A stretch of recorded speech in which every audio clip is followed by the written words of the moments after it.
Well, it's time to load string in my new Ryobi string trimmer. And we got the replacement string right here. A little different setup than the old fishing line, you know, where it came on one roll. And I bumped into the Ryobi rep at Home Depot a couple of days ago, but I was so starstruck, I forgot to ask him if it's pronounced Ryobi or Ryobi. So I don't know. But anyway, we got the instructions right here on the back. So I'm not going to bother getting the owner's manual out. Plus I have no idea where it is. So, and this looks simple. This looks so simple that I don't even think I can screw it up. So let's get started. This particular model has the expanded feature. Expanded! Which allows you to use different attachments, like a rototiller. Expand it! Expand it! Expand it.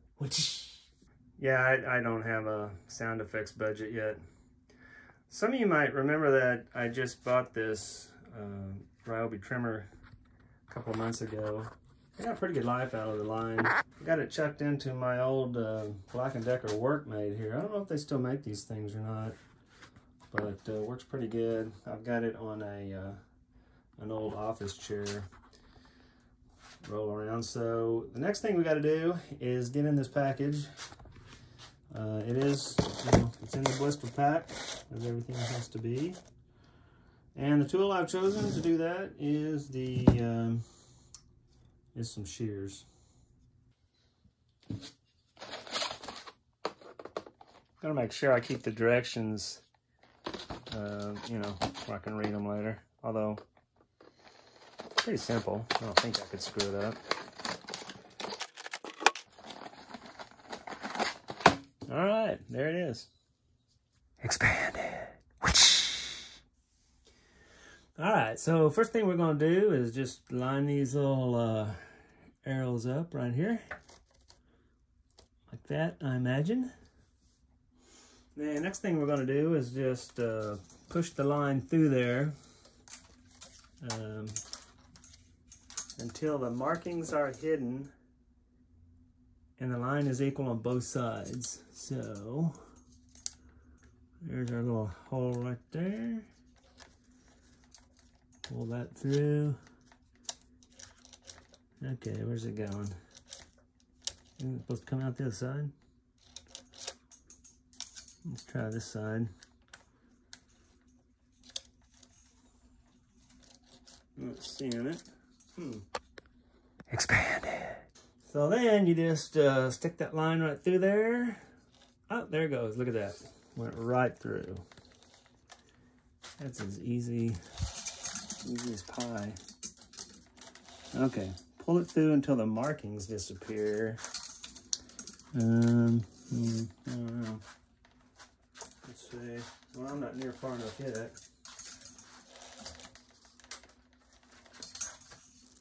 Just kind of, okay. All right, here we go. Okay, so I've got it about equal. So where's the markings we're talking about? Markings disappear. I don't know, but that's equal distance from each side. Expand it.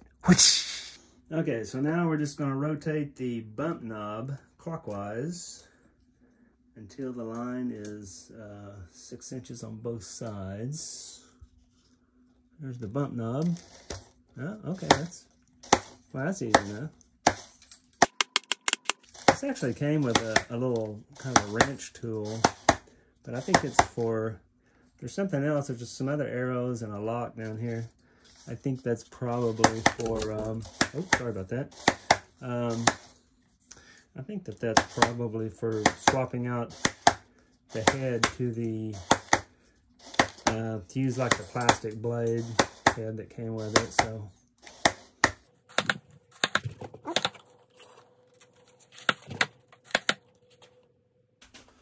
So there we go.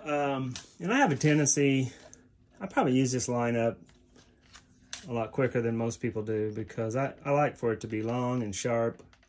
And so I have a tendency to bump it like about every 30 seconds. I mean, so I probably use a lot more line than most people.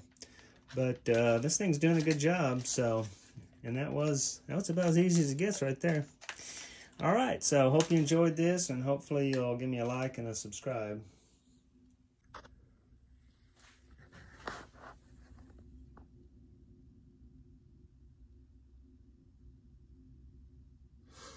You guys thought you were going to get away without seeing the cat this time, didn't you?